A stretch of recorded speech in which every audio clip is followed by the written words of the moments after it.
What are we about to do, Rodney? Kentucky for Kentucky in Kentucky. Okay. We are about to see Cocaine Bear. Hopefully. Hopefully we got the right place. Hi, I'm Rodney. And I'm Jade. And this is our Explorations list.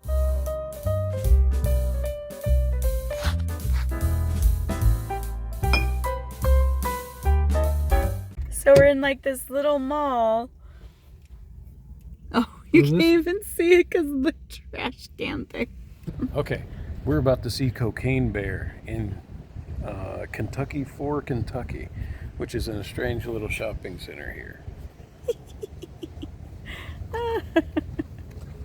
I can't wait. I'm so excited. This is simply the best. It's in there. On this trip, we had a few goals that we wanted to achieve. We found the Cocaine Bear. There he is. Isn't he cute? This 175-pound American black bear died of an overdose of cocaine. The cocaine was dropped by a pilot who was a convicted drug smuggler. This little bear was the original party animal. After seeing the Cocaine Bear, we headed to the Buffalo Trace Distillery in Frankfurt. Buffalo Trace is one of the oldest continuously operating distilleries in the United States. They also call themselves the world's most award-winning distillery. In 2013, this place was also named a National Historic Landmark. Looking around, we noticed a dark discoloration on many of the buildings. This is actually a fungus that feeds on the ethanol vapor in the air. It's not harmful, but it was used as a snitching fungus during Prohibition because it was often a sign of someone distilling alcohol. Today, it's sometimes called whiskey fungus. Evaporation is a part of bourbon's aging process. Barrels lose 2 to 5% of their liquid each year. The evaporated portions are known as the angel's share, and this is the reason the whole area around the distillery smelled so darn good.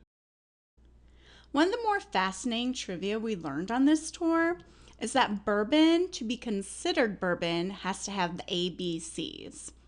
A being America, it must be made and aged in America. B, barrel, it must be aged in new charred oak barrels, and whether they're in the barrels for 5 years or 50 years. What's really cool afterwards is that this distillery sells the barrels themselves.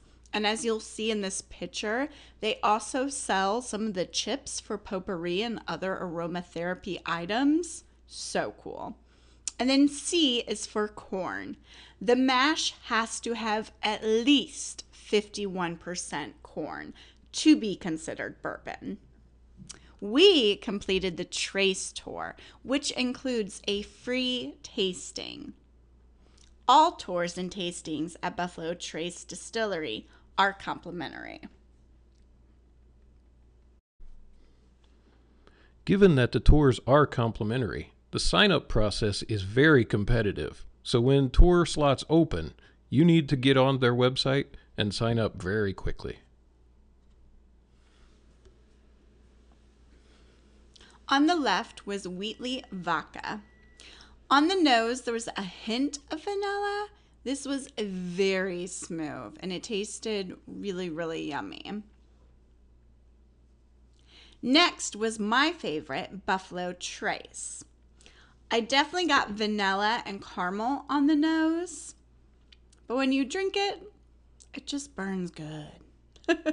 We ended up buying this one. Then there was W.L. Weller.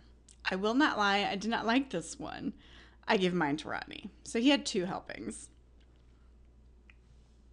Blanton's was Rodney's favorite, and I probably shouldn't say bourbon or whiskey is cute, but this one's super cute because it has tiny horses on top, and every horse has like a different letter, and they spell out Blanton's. Some people will go around trying to collect them all. It's really cool. And of course, we bought this one as well. With Blanton's, I definitely got cherry and what I would call tree on the nose, while Rodney said he got oak and caramel on the nose. The thing with Blanton's is there's definitely a long finish. It lingers in your mouth, but it's very yummy. Bourbon cream honestly is like a melted ice cream, but adult version. It is so yummy. It pairs very well with any root beer, which, yes, Ronnie and I finished our bourbon cream and we drank it almost every single time with root beer. We hope you enjoyed our weekend in Kentucky. See you next time.